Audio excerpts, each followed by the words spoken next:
તો કાળભૈરવનો અવતાર કેમ લીધો હતો શંકર ભગવાને તે બહુ ઓછા લોકો જાણતા હશે। તો વિડીયોને શરૂ કરતાં પહેલાં ચેનલને લાઇક, શેર અને સબસ્ક્રાઇબ કરી દઈએ। તો પૌરાણિક કથાઓ અનુસાર જ્યારે દેવતાઓએ બ્રહ્માજીને પૂછ્યું કે એ કયું તત્વ છે જે નષ્ટ નથી થતું અને જેનો ન તો કોઈ આદિ છે ન તો કોઈ અંત છે, ત્યારે બ્રહ્માજીએ ગર્વથી કહ્યું કે એ તત્વ હું જ છું જે નષ્ટ નથી થતું। બ્રહ્માજીનો આ જવાબ સાંભળીને દેવતાઓ સંતુષ્ટ ન થયા। ત્યારે દેવતાઓ ચારેય વેદો પાસે ગયા। ત્યારે ચારેય વેદોએ એક જ સ્વરમાં એક જ રાગમાં જવાબ આપ્યો કે જેનો ન તો કોઈ આદિ છે કે ન તો તેનો કોઈ અંત છે અને જે તત્વ નષ્ટ નથી થતું એ માત્ર દેવોના દેવ મહાદેવ છે। ત્યારે બ્રહ્માજીને આ જવાબ સાંભળીને ખૂબ જ ક્રોધ આવ્યો અને ગુસ્સામાં આવીને શંકર ભગવાનને અપશબ્દો કહેવા લાગ્યા અને આટલું જ સાંભળતા શંકર ભગવાને તેમનું રૌદ્ર રૂપ ધારણ કરી લીધું અને કાળભૈરવની ઉત્પત્તિ કરી અને કાળભૈરવને આદેશ આપ્યો બ્રહ્મા ભગવાનનું 5મું મુખ કાપવા માટે।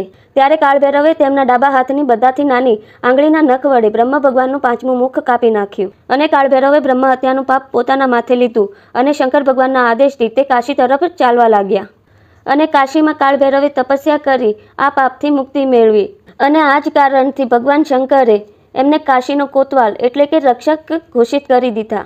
અને આજે પણ કાશીમાં જતા શ્રદ્ધાળુઓ જો કાળભૈરવ ભગવાનના દર્શન ના કરે તો તેમનું કાશી ભ્રમણ અધૂરું ગણાય છે। તો આવી વધુ ઇન્ફોર્મેશન માટે ચેનલને લાઇક, શેર અને સબસ્ક્રાઇબ કરો।